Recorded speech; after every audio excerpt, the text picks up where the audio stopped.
যে যুদ্ধবিরতির ঘোষণায় বিশ্ববাসী একটু স্বস্তির নিঃশ্বাস ফেলেছিল, মুহূর্তেই তা পরিণত হয়েছে এক নির্মম প্রহসনে। ইসরায়েলের যুদ্ধবিরতি মানে যুদ্ধবন্ধ নয়।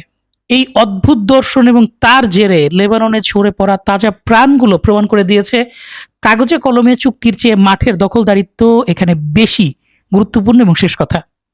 আর এর বিপরীতে হিজবুল্লাহর তীব্র প্রতিরোধ এবং ইরানের হরমুজ প্রণালী বন্ধ করে দেয়া এই বার্তাই দিচ্ছে যে কেউ বিনা যুদ্ধে 1 ইঞ্চি জমিও ছাড়বে না। অন্যদিকে পর্দার আড়ালে চলছে কূটনৈতিক সমঝোতা। মার্কিন যুক্তরাষ্ট্র $6 বিলিয়ন ইরানের জন্য ছাড় করার অনুমোদন দেওয়ার চেষ্টা করছে। এটি মানবিক তহবিল হিসেবে দেওয়া হবে, যদিও এই মানবিক তহবিলের মোড়কে মূলত তেহরান এবং ওয়াশিংটনের মধ্যে নতুন করে বোঝাপড়ার চেষ্টা চলছে। কিন্তু এই বোঝাপড়া ইসরায়েলের বুকে কাঁপুনি ধরিয়ে দিয়েছে। তাই খোদ ইসরায়েলি মন্ত্রী প্রকাশ্যে মার্কিন প্রেসিডেন্টের বিরুদ্ধে কাতার এবং পাকিস্তানের অর্থের কাছে বিক্রি হয়ে যাওয়ার মতো দুর্নীতির বিস্ফোরক অভিযোগ তুলেছেন। এরই মাঝে জেডি ভ্যান্স বিস্ফোরক স্বীকারোক্তি দিয়েছেন। স্নাইপারের গুলিতে চার্লি কার্কের মতো রাজনৈতিক ব্যক্তিত্বের নিহতের ঘটনা প্রমাণ করে ইসরায়েলি লবি এবং মার্কিন নীতির এই দ্বন্দ্ব খোদ আমেরিকার অভ্যন্তরীণ রাজনীতিকেও রক্তাক্ত এবং অস্থিতিশীল করে তুলছে। আসসালামু আলাইকুম দর্শক, আমি ওমর ফারুক আছি আপনাদের সাথে। চলুন শুরু করা যাক। গতকাল লেবাননে ইসরায়েলি হামলার পর সুইজারল্যান্ডে যুক্তরাষ্ট্র ইরান আলোচনা স্থগিত বলে জানিয়েছে ফিনান্সিয়াল টাইমস। দক্ষিণ লেবাননে ইসরায়েলের বিমান হামলার কারণে ইরান তাদের প্রতিনিধি দল সুইজারল্যান্ডে পাঠায়নি, ফলে আলোচনার নির্ধারিত সূচি ভেঙে যায় এবং এর পরবর্তীতে মার্কিন যুক্তরাষ্ট্রের ভাইস প্রেসিডেন্ট জেডি ভ্যান্সও তার সফর বাতিল করেন। এক কূটনীতির বরাত দিয়ে জানানো হয়েছে, ইরান চেয়েছে সমঝোতা চুক্তির আওতায় লেবাননে ইসরায়েলের শত্রুতামূলক কর্মকাণ্ড বন্ধ হওয়ার নিশ্চয়তা। অন্যদিকে লেবাননে যুদ্ধবন্ধের নিশ্চয়তা না পাওয়া পর্যন্ত যুক্তরাষ্ট্রের সঙ্গে আলোচনা পুনরায় শুরু করবে না বলে জানিয়েছে ইরান। এই বিষয়ে একটি প্রতিবেদন প্রকাশ করছে সিএনএন। আপনাদের জন্য সেই প্রতিবেদনটি শেয়ার করার চেষ্টা করছি।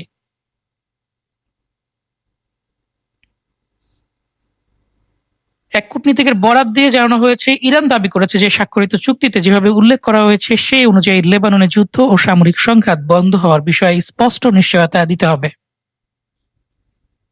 কূটনীতিকদের মতে এই বিষয়টি সমাধানের জন্য মধ্যস্থতাকারীরা বর্তমানে সক্রিয়ভাবে কাজ করছেন।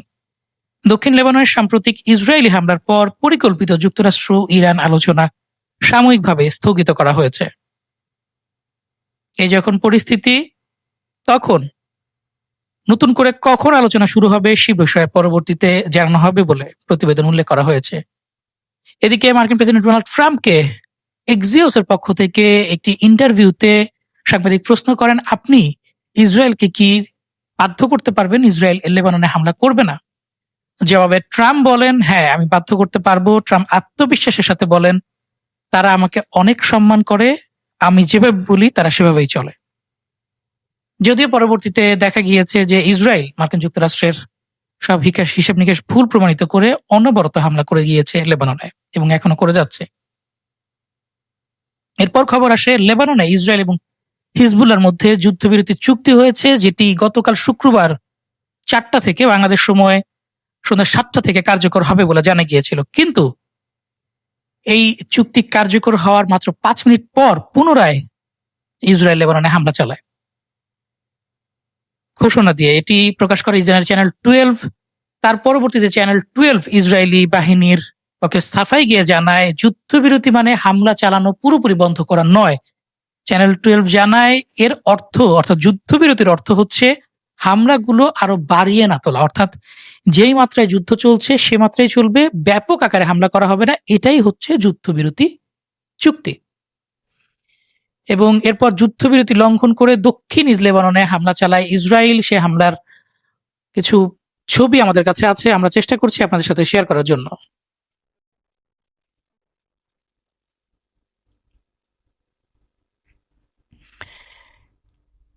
দেখছিলেন লেবাননে হামলায় দৃশ্য, এবং এই হামলার পর ইরান পাল্টা বিবৃতি প্রকাশ করে। তারা জানায়, ইসরায়েলের কথা জবাবে ইরানের উপপররাষ্ট্রমন্ত্রী কাজেম ঘারিয়াবাদী জানিয়েছেন, হরমুজ প্রণালী খুলে দেওয়া হয়েছে মানে এটা নয় যে পুরোপুরি তা খোলা। এর অর্থ হচ্ছে আগের তুলনায় এটি কম বন্ধ রয়েছে।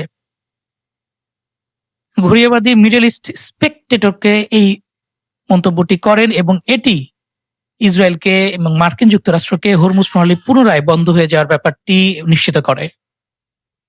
পরবর্তীতে মার্কিন গোয়েন্দা সংস্থাগুলো ট্রাম্প প্রশাসনকে সতর্ক করে যে নেতানিয়াহু এমন পদক্ষেপ নিতে পারেন যা যুক্তরাষ্ট্র ইরান শান্তি চুক্তিকে দুর্বল করে দিতে পারে। আমরা সেই প্রতিবেদনটি আপনাদের সাথে শেয়ার করার চেষ্টা করছি। দেখছেন মার্কিন গোয়েন্দা প্রতিবেদন, যেখানে মার্কিন গোয়েন্দা সংস্থাগুলো ট্রাম্প প্রশাসনকে সতর্ক করছে নেতানিয়াহুর এমন পদক্ষেপ নিতে পারেন যা শান্তি চুক্তিকে দুর্বল করে দেবে। এর পরবর্তীতে ট্রাম্প ইসরায়েলের সঙ্গে আজকে কথা বলেছেন এবং হিজবুল্লাহর সঙ্গে যুদ্ধবিরতিতে রাজি হতে ইসরায়েলি কর্মকর্তাদের প্রতি আহ্বান জানিয়েছেন বলে খবর প্রকাশিত হয় সিএনবিসি নিউজে। আমরা সেই প্রতিবেদনটি আপনার সাথে শেয়ার করছি। এর পরপরই বিশ্ববাসীর সামনে আসে মার্কিন ভাইস প্রেসিডেন্ট জেডি ভ্যান্সের বিস্ফোরক ইন্টারভিউটি আপনাদের জন্য শেয়ার করা হচ্ছে। মার্কিন ভাইস প্রেসিডেন্ট জেডি ভ্যান্স বলেন, যদি সবকিছুকেই ইহুদি বিদ্বেষ বলা হয় তাহলে শেষ পর্যন্ত কোনো কিছুকেই ইহুদি বিদ্বেষ বলা যায় না। উল্লেখ্য, ইরানের সাথে যুক্তরাষ্ট্রের চুক্তির কারণে অনেক ইসরায়েলি মনে করে মার্কিন কর্মকর্তারা ইহুদি বিদ্বেষ লালন করছে। সেই প্রেক্ষাপটে মার্কিন ভাইস প্রেসিডেন্ট এই কথা বলেন। এছাড়াও ইসরায়েল প্রসঙ্গে জেডি ভ্যান্স বলেন, অন্যান্য অনেক দেশের মতোই ইসরায়েলও আমেরিকার রাজনীতিকে প্রভাবিত করার চেষ্টা করে। আমি এটাকে একটা ধ্রুব সত্য হিসেবে ধরে নিই। তাই আমেরিকার নেতাদের খুব সতর্ক থাকতে হবে যে আমরা যখন কোনো পদক্ষেপ গ্রহণ করি তখন তা যেন আমেরিকার সর্বোত্তম স্বার্থের দিকে খেয়াল রেখে হয়। এছাড়াও স্নাইপারের গুলিতে নিহত হওয়া চার্লি কার্কের প্রসঙ্গে মার্কিন ভাইস প্রেসিডেন্ট জেডি ভ্যান্স বলেন, আমেরিকার রাজনীতিতে ইসরায়েলি প্রভাব নিয়ে চার্লি কার্ক খুবই উদ্বিগ্ন ছিলেন। মার্কিন ক্ষমতাসীন দলের ভাইস প্রেসিডেন্ট এই রকম প্রকাশ্যে ইসরায়েল বিরোধী বক্তব্য দিবে, এটি ইসরায়েলের কল্পনার বাইরে ছিল। শুধু এখানেই শেষ নয়, ডোনাল্ড ট্রাম্পের প্রশংসায় পঞ্চমুখ হয়ে মার্কিন ভাইস প্রেসিডেন্ট জেডি ভ্যান্স আরো বলেন, একজন মানুষ হিসেবে ট্রাম্প গণমাধ্যমে যেভাবে উপস্থাপিত হন, বাস্তবে তিনি তার চেয়ে অনেক ভিন্ন। তিনি খুবই আন্তরিক, তিনি তার সন্তান ও নাতি নাতনিদের প্রতি অত্যন্ত স্নেহশীল, তিনি অবিশ্বাস্য রকমের উদার। আপনি যদি ট্রাম্পের সঙ্গে ওভাল অফিসে দেখা করেন, তিনি আপনাকে কিছু না কিছু উপহার দিবেনই, সেটা পানির বোতল, মাগা ক্যাপ, একটি কয়েন বা একটি পিন, যাই হোক না কেন। তিনি এমন একজন মানুষ যিনি সত্যি অতিথি পরায়ণতা পছন্দ করেন। এদিকে ইসরায়েলের প্রবাসী বিষয়ক মন্ত্রী আমিচাই চিকলি ট্রাম্পের বিরুদ্ধে দুর্নীতির অভিযোগ তুলেছেন। তিনি বলেন, কাতার, পাকিস্তান এবং তুরস্কের ট্রাম্পের ওপর অত্যন্ত শক্তিশালী প্রভাব আছে। কাতার, পাকিস্তান এবং তুরস্কের ব্যাপারে ট্রাম্পের একটি অন্ধ দৃষ্টিকোণ আছে। আমার মনে হয় অর্থের মাধ্যমে ট্রাম্পকে বিভ্রান্ত করা হচ্ছে, অর্থাৎ তিনি ট্রাম্পকে ঘুষ গ্রহণের এবং সেই ঘুষ গ্রহণ করে ইসরায়েলের বিরুদ্ধে যাওয়ার অভিযোগে অভিযুক্ত করছেন মার্কিন প্রেসিডেন্টকে। একজন ইসরায়েলের মন্ত্রী, ক্ষমতাসীন দলের একজন মন্ত্রী এটি বলেছেন। এরপর ইসরায়েলি বাহিনী দক্ষিণ লেবাননের আলী আল তাহেরের দিকে অগ্রসর হওয়ার চেষ্টা করে। এ সময় এলাকাটিতে প্রবেশের চেষ্টাকারী ইসরায়েলি বাহিনীর বিরুদ্ধে হিজবুল্লাহ হামলা চালায়। আমরা সেই ছবিটি আপনার সাথে শেয়ার করার চেষ্টা করছি। দেখতে পাচ্ছেন যে জায়গাটিতে আগুন ধরে যাওয়ার চেষ্টা বা ছবি দেখতে পাচ্ছেন, আগুন জ্বলছে, সেখানে ইসরায়েলি বাহিনী দক্ষিণ লেবাননের আল তাহেরের দিকে সেই অগ্রসর হওয়ার সময় সেখানে বোমার বিস্ফোরণ ঘটায় হিজবুল্লাহ এবং এতে ইসরায়েলি বাহিনীর ব্যাপক ক্ষয়ক্ষতি হয় এবং বলা হয়ে থাকে এই বিস্ফোরণের ফলে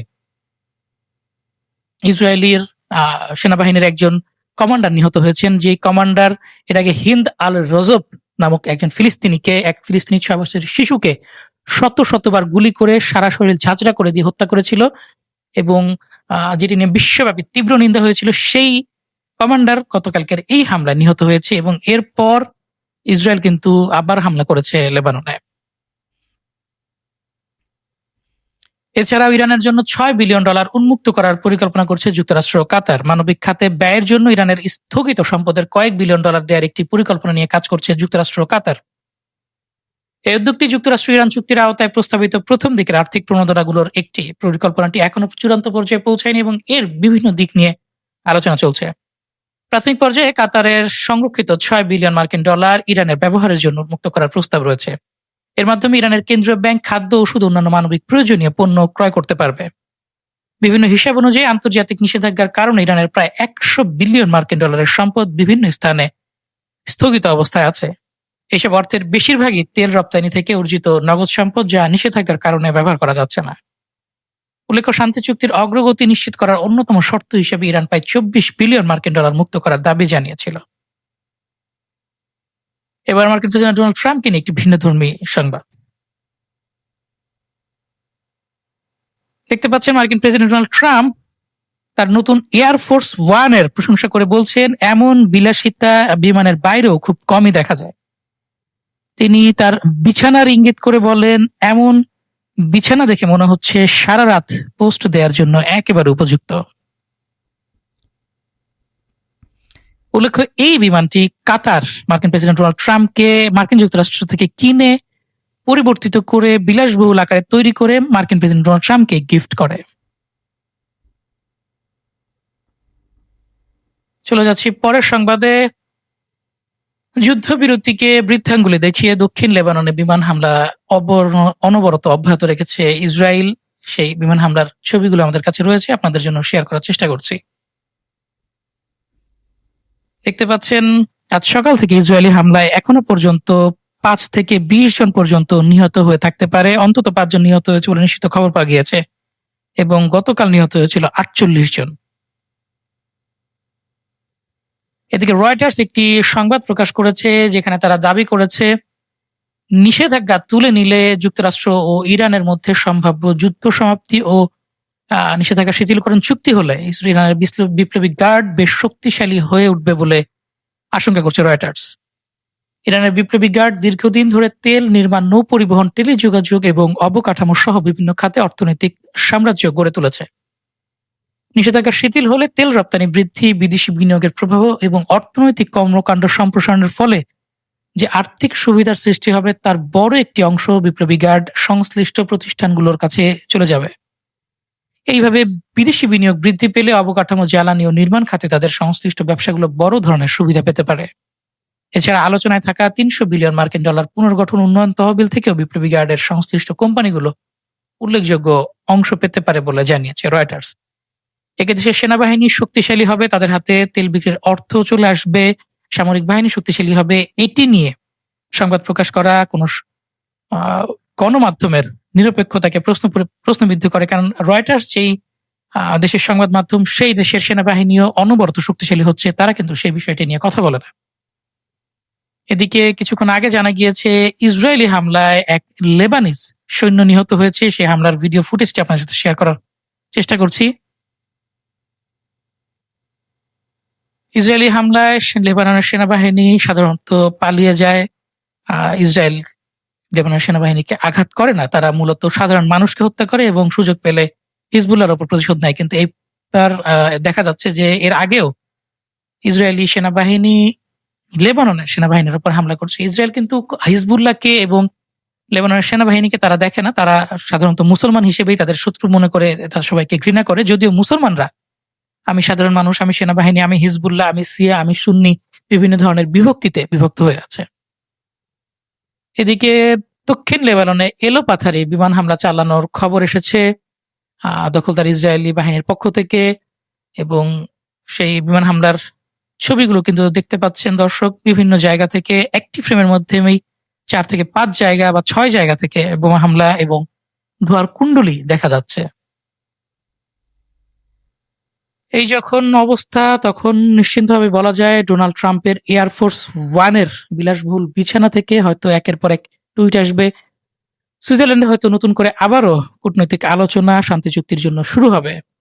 কিন্তু লেবাননের আকাশে বারুদের গন্ধ আর নিরীহ মানুষের যে প্রাণগুলো ঝরে যাবে, যে হাহাকারগুলো আকাশে বাতাসে প্রতিধ্বনিত হবে, তার উত্তর কারো কাছে নেই। কবে এই যুদ্ধ শেষ হবে?